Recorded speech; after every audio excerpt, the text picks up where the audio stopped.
Kenya Coast Guard is extremely important in terms of securing this path, especially as we deal with drugs.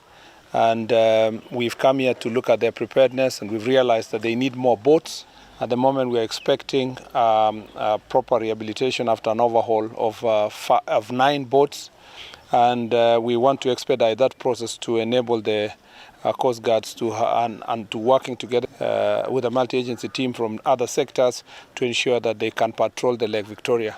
The Kenya Coast Guard also needs to have more human resource.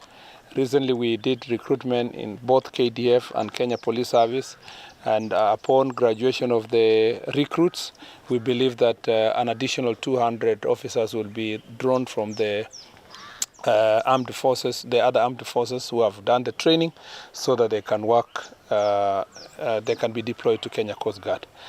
Lastly, I want to say just generally to assure the people of Kenya that we want to have a professional security sector in the country that can be able to deliver to the people of Kenya, devoid of corruption, and also respecting human rights and the Constitution. I want to point out in particular those who have taken their resources and their wealth to invest in fish cages in the lake.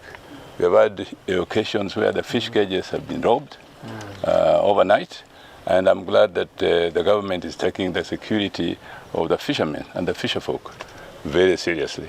This is something that we appreciate, and I'm quite sure that many more measures will be taken, working together with beach management units and cage farmers on the lake to secure Lake Victoria for productivity, higher productivity.